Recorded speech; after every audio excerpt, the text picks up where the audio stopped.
ഷഫീദ്, ഉണ്ണികൃഷ്ണൻ പോറ്റി ഒന്നാം പ്രതിയാണ്. സ്വാഭാവികമായിട്ട് അതാണ് ഇപ്പോൾ നമുക്ക് ലഭിക്കുന്ന വിവരം. പക്ഷേ ഇത് ആർക്ക് വേണ്ടിയാണ്? ഇതൊരു കൂട്ടമായിട്ടുള്ള ഒരു ഒരു ഒരു മോഷണമായിരുന്നു, ഒരു ഗൂഢാലോചനയായിരുന്നു എന്നൊക്കെയുള്ള കാര്യങ്ങളിൽ വ്യക്തത വരുത്തേണ്ടതുണ്ട്. കാരണം മുരാരി ബാബു അന്ന് നൽകിയ പ്രധാനപ്പെട്ട ചില വിവരങ്ങളുണ്ട്. ഒന്ന്, ഈ ചെമ്പാണ് അത് എന്ന് പറയുന്ന മുരാരി ബാബു നമ്മൾ കണ്ടു. അതിന്റെ നിറം ഇളകിപ്പോയിരുന്നു, അതുകൊണ്ടാണത് സ്വർണം പൂശാൻ കൊടുത്തത് എന്ന് പറയുന്നു. അതിനു മുമ്പേ തന്നെ ചെന്നൈയിലേക്ക് കത്ത് അയച്ചതും ഒപ്പം തന്നെ അന്വേഷണം നടത്തിയതുമൊക്കെ നേരത്തെ വാർത്തകളോട് അറിഞ്ഞതാണ്. അത് മുരാരി ബാബു ശരിവെക്കുകയും ചെയ്യുന്നുണ്ട്. അപ്പോൾ ഇതിനൊക്കെ ഒരു വ്യക്തത വരിക ഈ അന്വേഷണത്തിലൂടെ മാത്രമായിരിക്കും. ആർക്ക് വേണ്ടിയാണ്, അല്ലെങ്കിൽ ഇതിന് പിന്നിൽ മറ്റാരെങ്കിലും ഉണ്ടോ എന്നൊക്കെയുള്ള വിവരങ്ങൾ അത് ഈ SITയുടെ പ്രത്യേകമായ ഒരു അന്വേഷണം അതിന്റെ ഭാഗമായി നടക്കില്ലേ? പ്രജിൻ, ക്രിമിനൽ കോൺസ്പിറസി, അതായത് കുറ്റകരമായിട്ടുള്ള ഗൂഢാലോചന വകുപ്പ് ഇട്ടൊരു സാഹചര്യത്തിൽ അതിലടക്കം മുഴുവൻ അന്വേഷണവും ഉണ്ടാകും. നിലവിൽ ഇപ്പോൾ ഈ 10 പേരുകാർ, ആ 10 പേരുകാർ ആര് എന്നുള്ള കാര്യം നമുക്ക് FIR കിട്ടിയാൽ മാത്രമേ ഉറപ്പിക്കാൻ കഴിയുകയുള്ളൂ. പക്ഷേ അന്നത്തെ ദേവസ്വം ബോർഡ് സെക്രട്ടറി, ഉത്തരവ് തിരുത്തിയ ദേവസ്വം ബോർഡ് സെക്രട്ടറി, അതേപോലെ തന്നെ മുരാരി ബാബു ഉൾപ്പെടെയുള്ള ആളുകളുടെ പേര് അക്കാര്യത്തിൽ ഉണ്ട് എന്നുള്ളത് ഒരു സ്ഥിരീകരിച്ച വിവരമായി പുറത്തു വരുന്നുണ്ട്. മാത്രമല്ല ഉണ്ണികൃഷ്ണൻ പോറ്റി ഉണ്ട്. ഉണ്ണികൃഷ്ണൻ പോറ്റിയുടെ പേരിൽ 2019 സ്വർണ്ണപ്പാളി സന്നിധാനത്ത് നിന്ന് കൊണ്ടുപോയ 2 സുഹൃത്തുക്കൾ പ്രതിയാണ്. സ്മാർട്ട് ക്രിയേഷൻസിനെ പ്രതിയേർത്തിട്ടുണ്ട്. അങ്ങനെ 10 പേർ. ആ 10 പേരിൽ ദേവസ്വം ജീവനക്കാർ ആരൊക്കെ, മറ്റാരെങ്കിലും ഉണ്ടോ എന്നൊക്കെയുള്ള കാര്യങ്ങൾ FIRന്റെ പൂർണ്ണ പകർപ്പ് കിട്ടിയാൽ മാത്രമേ നമുക്ക് പറയാൻ കഴിയുകയുള്ളൂ. പ്രാഥമികമായി നമുക്ക് പങ്കുവെക്കാൻ കഴിയുന്ന വിവരം, ശബരിമല സ്വർണ്ണക്കൊള്ള കേസിൽ ഇതുവരെ, അതായത് സ്വർണ്ണക്കൊള്ളയുമായി ബന്ധപ്പെട്ട ഹൈക്കോടതി നിർദ്ദേശപ്രകാരം സംസ്ഥാന പോലീസ് മേധാവിയുടെ നിർദ്ദേശത്തെ തുടർന്ന് ഇപ്പോൾ ക്രൈംബ്രാഞ്ച് ആസ്ഥാനത്ത് കേസെടുത്തിരിക്കുന്നു. ആ കേസിൽ ഉണ്ണികൃഷ്ണൻ പോറ്റി ഒന്നാം പ്രതിയാണ്. ദേവസ്വം ജീവനക്കാരെ അടക്കം പ്രതിയേർത്തിട്ടുണ്ട്. ഉണ്ണികൃഷ്ണൻ പോറ്റി ഉൾപ്പെടെ ആകെ 10 പേരെയാണ് കേസിൽ പ്രതിയേർത്തിട്ടുള്ളത്. മോഷണം, വിശ്വാസവഞ്ചന, ഗൂഢാലോചന എന്നീ വകുപ്പുകൾ ചുമത്തിയിട്ടുണ്ട്. മറ്റു ചില വകുപ്പുകൾ കൂടി ഇതിനകത്ത് ചുമത്തിയിട്ടുണ്ട്.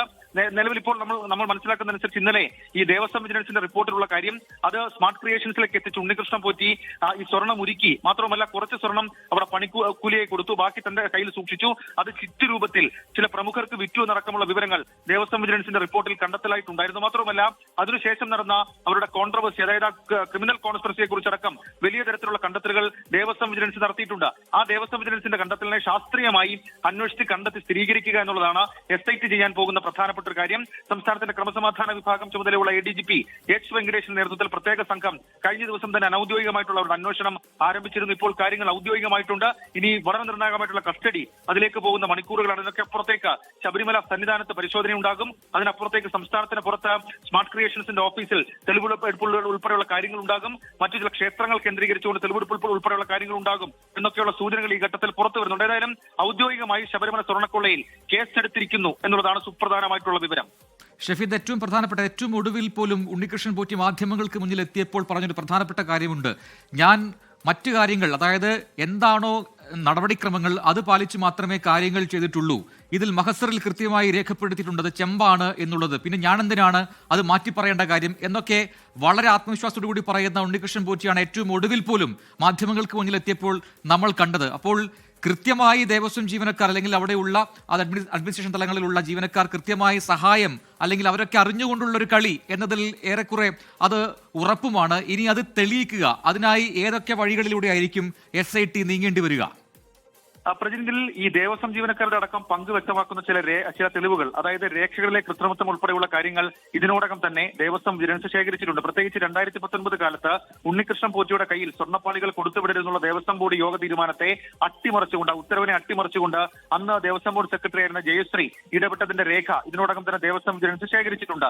മാത്രമല്ല മുരാരി ബാബുവുമായി ബന്ധപ്പെട്ട് നടത്തിയ ചില ഗൂഢാലോചനകൾ, ചില കോൺസ്പിറസി അടക്കമുള്ള കാര്യങ്ങളിൽ തെളിവുകൾ അത് ദേവസ്വം വിജിലൻസിന്റെ പക്കലുണ്ട്. 2024 പോലും മുരാരി ബാബു ഉണ്ണികൃഷ്ണൻ പോറ്റി വഴി സ്വർണ്ണപ്പാളി സന്നിധാനത്ത് നിന്ന് പുറത്തേക്ക് എത്തിക്കാനുള്ള നീക്കം നടത്തി എന്ന് തെളിയിക്കുന്ന രേഖകളുണ്ട്. അപ്പോൾ ഈ ഫോർജറി നടത്തിയ വ്യാജരേഖയുണ്ടാക്കിയിട്ടുള്ള പല കാര്യങ്ങൾ അത് ദേവസ്വം വിജിലൻസിന്റെ പക്കലുണ്ടായിരുന്നു. ശരി ഷെഫീദ്, എന്തായാലും വളരെ പ്രധാനപ്പെട്ട നീക്കമാണ് ഇപ്പോൾ ക്രൈംബ്രാഞ്ചിന്റെ ഭാഗത്തും ഉണ്ടായിട്ടുള്ളത്. ശബരിമലയിലെ സ്വർണ്ണക്കൊള്ളയിലാണ് കേസെടുത്തിരിക്കുന്നത്. ഉണ്ണികൃഷ്ണൻ പോറ്റി അടക്കം 10 പേരാണ് പ്രതികളായിട്ടുള്ളത്. ഒന്നാം പ്രതി ഉണ്ണികൃഷ്ണൻ പോറ്റിയുമാണ്.